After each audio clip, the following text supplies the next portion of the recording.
Et il est 18h, si vous nous rejoignez à l'instant sur Europe 1 et sur CNews. On va tout de suite se diriger vers la prison de Condé-sur-Sarthe où la prise d'otage s'est déroulée dans l'après-midi. On rejoint Jeanne Cancard et Fabrice Elsner qui sont nos envoyés spéciaux. Bonsoir à tous les deux. Jeanne, comment s'est déroulée cette prise d'otage et comment s'est-elle dénouée surtout ? Eh bien Laurence, la prise d'otage a commencé ce matin à 10h15 lorsque le détenu rentrait de sa promenade. Il agresse alors deux surveillants. Dans le même temps, eh bien, il masque les caméras de vidéosurveillance. Il prend alors en otage deux surveillants, une femme et un homme. Cet homme qui a été blessé au niveau de l'œil par une fourchette aiguisée que s'était procurée, qu'avait fabriqué le détenu. Alors vers midi, ce prisonnier âgé de 33 ans eh bien, décide volontairement de relâcher la surveillante. S'ensuit ensuite 2 heures de négociations à la fois avec le RAID et à la fois avec les équipes régionales d'intervention et de sécurité de Rennes qui se sont rapidement rendues sur place dès le début de la prise d'otage. Des heures d'échanges et de négociations qui sont avérées fructueuses puisque eh bien, vers 14 heures, le détenu décide de se rendre et donc de relâcher le surveillant qui était encore entre ses mains. Le surveillant qui est évidemment sous le choc tout comme sa collègue. Ils ont été pris en charge à la fois par des médecins et par des psychologues. Ensuite, vers 16h30, le garde des Sceaux, Éric Dupond-Moretti, est arrivé ici, sur place, pour à la fois échanger avec ses équipes de forces spéciales, mais aussi avec les agents pénitentiaires qui, évidemment, eux aussi sont sous le choc. Le ministre de la Justice qui devrait ensuite s'exprimer tout à l'heure depuis le centre de pénitentiaire de Condé-sur-Sarthe, qui, pour la deuxième fois en 2 ans, est le théâtre d'une prise d'otage. Et aussi, on le rappelle, il y avait eu ici un acte terroriste il y a 2 ans. Merci beaucoup Jeanne Cancard et Fabrice Elsner. On écoutera dans un instant le garde des Sceaux Éric Dupond-Moretti. François Pupponi, vous êtes député, vous avez sans doute visité déjà des prisons. Celle-ci, c'est soi-disant la plus sécurisée de France. On voit le nombre, je dirais même pas d'incidents, parce qu'il y a eu des actes terroristes qui ont été commis il y a 2 ans à Condé-sur-Sarthe. Comment on peut se fabriquer avec une fourchette, une lame de 15 cm dans la prison la plus sécurisée de France quand on est un détenu ultra dangereux comme c'était le cas de cet individu? Oui, c'est la plus sécurisée de France pour les détenus les plus dangereux. C'est pour ça que c'est la plus sécurisée. C'est qu'on y met justement les personnes les plus dangereuses qu'on surveille au maximum, mais le risque zéro n'existait pas. Et c'est des gens, visiblement, lui, enfin j'écoutais, cet individu, il a été condamné 25 fois. Donc ce sont des multirécidivistes qui ont sûrement une pathologie en plus d'être des délinquants avérés. Et donc le contrôle est extrêmement compliqué, toutes les précautions sont prises, mais le risque zéro n'existe pas. Et effectivement, ils vont à la cantine, ils doivent arriver peut-être à voler une fourchette, enfin, tous les moyens sont possibles, mais effectivement, comme ce sont des prisons ultra sécurisées, il y a malheureusement, avec des détenus extrêmement dangereux, malheureusement, parfois des risques. Oui, mais le problème, c'est qu'on n'arrive même pas à les déjouer dans la prison la plus sécurisée de France. Donc on imagine ce qui se passe ailleurs. Ailleurs, c'est très compliqué, mais c'est pour ça qu'on n'arrive pas à déjouer, oui, globalement, parce qu'effectivement, il y a un ou 2 événements par an, ce qui est beaucoup, mais globalement, avec un nombre de détenus qui est très important, on arrive quand même à limiter au maximum les risques. Maître Golnadel, l'ancien avocat de cet individu dit, voilà, il avait été condamné à perpétuité pour des crimes, je le rappelle, donc réclusion criminelle à perpétuité pour viol, tentative de viol, tentative de meurtre sur 2 jeunes femmes en 2013, une peine qui avait été même passée de 18 ans à 22 ans. Il fallait lui laisser une perspective d'espoir. Le seul moyen de le tenir, c'était qu'il ait un espoir. Et c'est pour ça d'ailleurs qu'il s'est jeté sur les surveillants. C'est un argument irrecevable et, je dois le dire, insupportable. Il a été condamné 25 fois. C'est un danger ambulant. On l'appelle le monstre de Colombe. Sofiane Maslouk pour ne pas le nommer.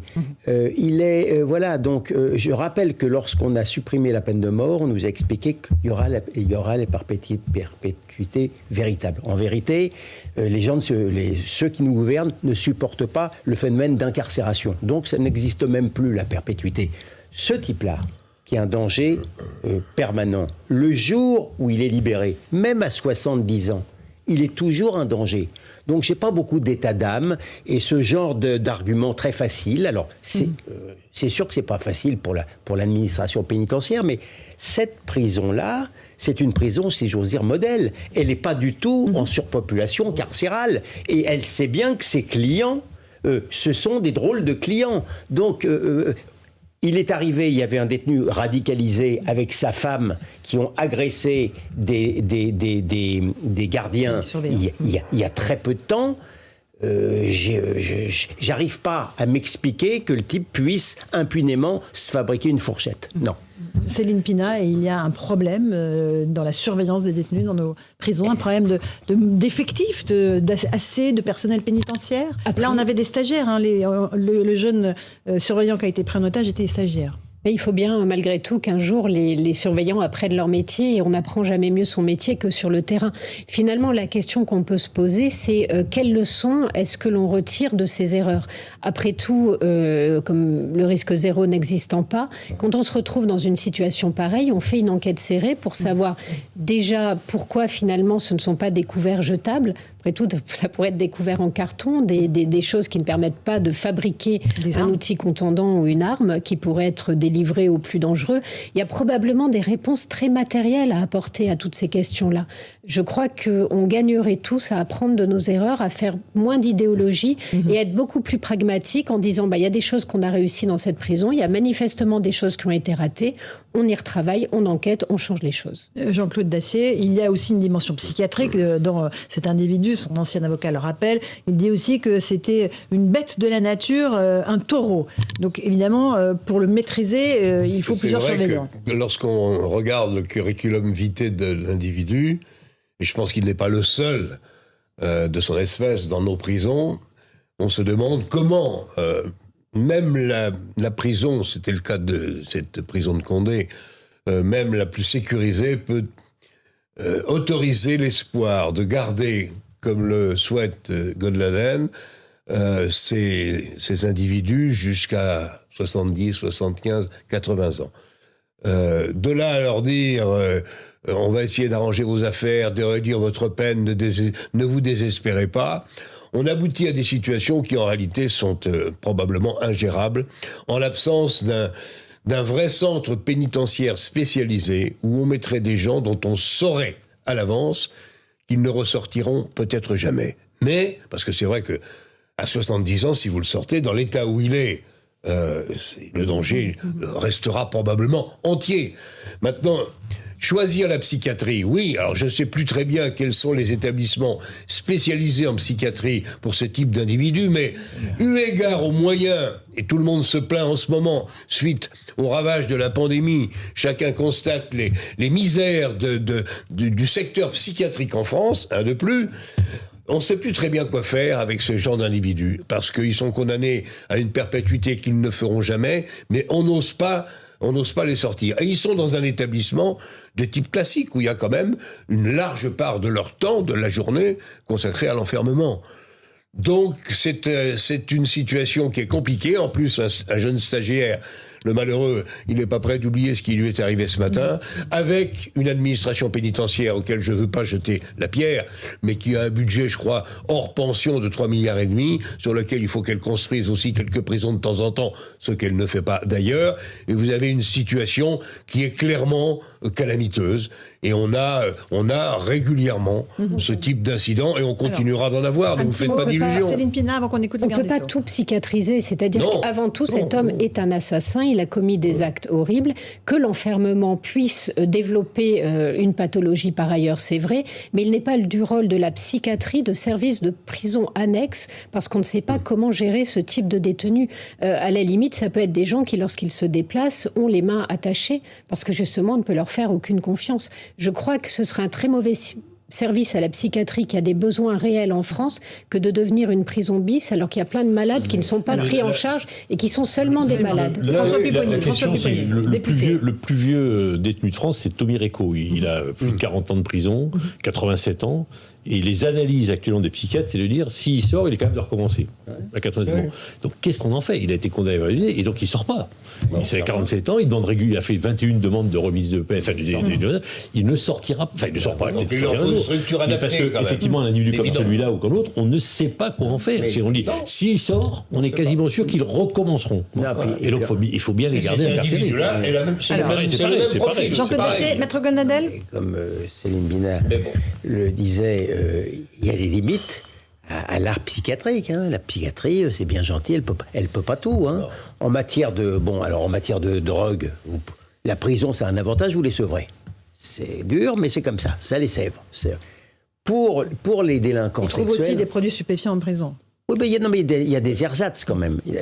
Encore en cette matière, on n'est pas totalement impuissant. Pour les violeurs, notamment les violeurs en série, alors vous pouvez prendre tous les psychiatres du monde, on ne peut rien contre ça. Et il y a quelques années, je racontais que j'avais proposé la castration chimique. Qu'est-ce que j'avais pas dit là? Alors que maintenant, on sait bien... Un traitement médicamenteux pour anéantir les pulsions. Bien sûr, c'est la castration, le terme chimique, est imagé, hein, c'est chimique. Eh bien, il y a quelques années, les beaux esprits considéraient que c'était horrible de faire ça. Alors qu'on sait que maintenant, au moins, c'est la seule solution prophylactique pour justement, lorsque le violeur est dehors, parce que les suivis psychiatriques, ça ne vaut rien, ça ne sert de rien du tout. Par contre, les médicaments, ça calme. Bon, on va juste écouter Éric Dupond-Moretti qui, à son arrivée à la prison, a dialogué tout de suite avec les forces de police qui sont intervenues dans un premier temps pour tenter de maîtriser ce preneur d'otages. Écoutez-le. Il est armé de quoi? D'une fourchette? Alors c'est un couteau qu'il a usiné en poinçon, quoi.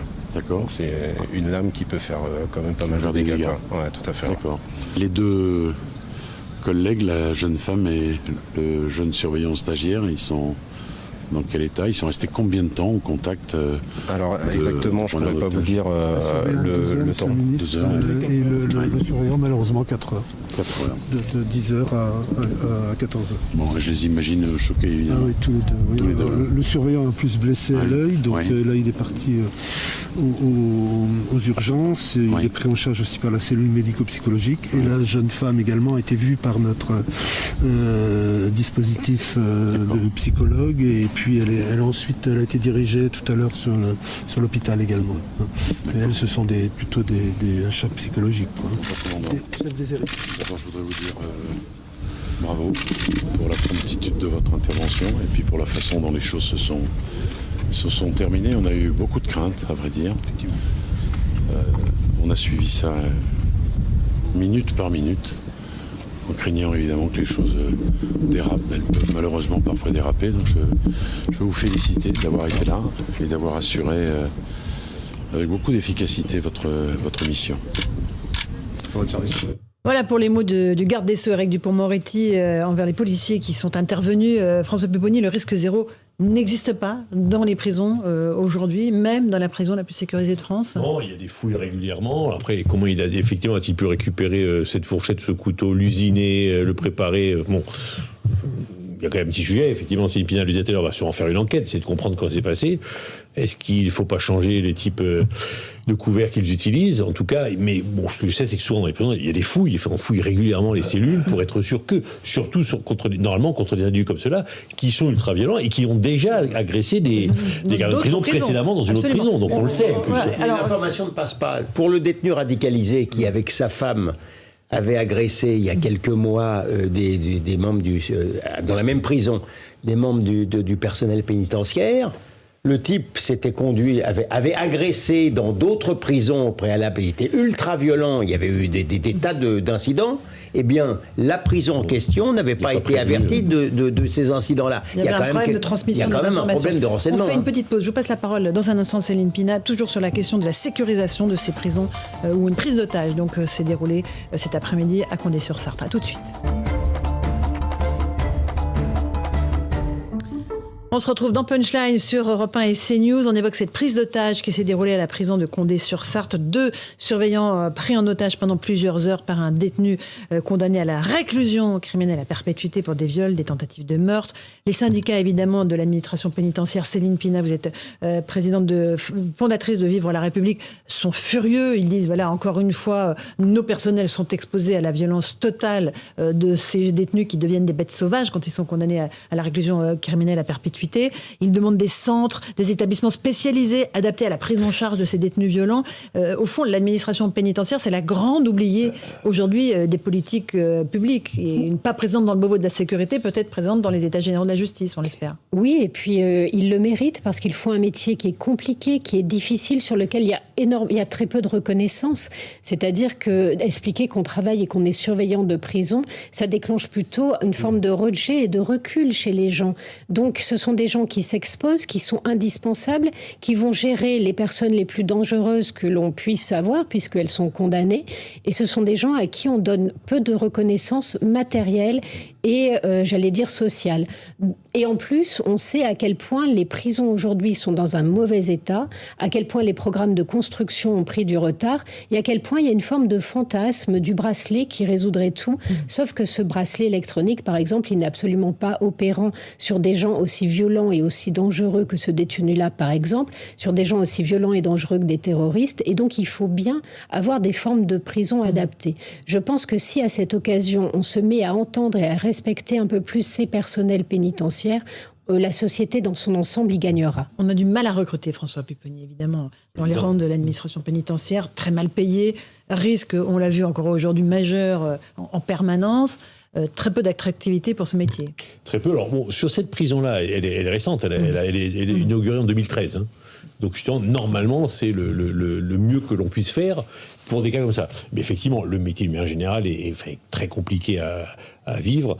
On a de moins en moins de personnes. C'est de plus en plus violent. C'est violent à l'intérieur et c'est violent à l'extérieur. Hein. C'est-à-dire qu'ils ont peur quand ils rentrent chez eux. Parce que maintenant, les détenus, certains en tout cas... Connaissent leur adresse parfois. Ils savent. Hein.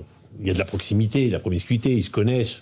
Ils arrivent à savoir, les gens parlent, il y a des relations qui se créent aussi, ils vivent 24 heures sur 24 ensemble, donc ils se connaissent, ils demandent à des complices de les suivre quand ils partent de la prison, enfin, c'est une vie qui est compliquée, avec des détenus qui n'ont plus peur de rien. On l'a vu hier sur les policiers, leur tir dessus la Kalachnikov, ils sont capables d'aller aussi tuer un gardien de prison. Enfin, voilà, il n'y a plus de limite. Donc il n'y a plus de limite pour les policiers comme il n'y a plus de limite pour les gardiens de prison. Dans la pénitentiaire, les gens souvent témoignent en expliquant que les détenus restent, contrairement à ce qu'on peut penser, sont souvent très désocialisés, ont tendance à rester dans le périmètre de la prison, par exemple. Après, voilà, c'est comme ça que dans Lyon, où il y a énormément, par exemple, de pédocriminels, vous avez un gros suivi d'une population pédophile parce que les gens ont tendance à rester dans le département dans lequel ils ont été en prison. La désocialisation aussi provoque ça.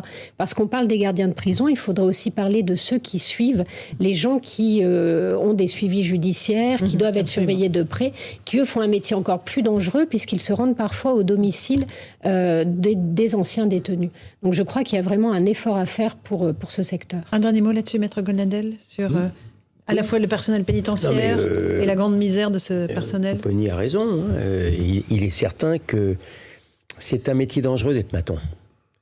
Parce que pour les délinquants de haut vol, avoir l'adresse de ces personnes-là, c'est formidable. Pas forcément pour leur faire une pression d'enfer, pour obtenir d'eux des avantages, pour avoir, voilà. Et puis vous avez les hommes sont les hommes. Il arrive qu'ils participent à des trafics. Tout arrive dans la vie. Donc, effectivement, c'est un métier très exposé, avec des satisfactions matérielles assez médiocres.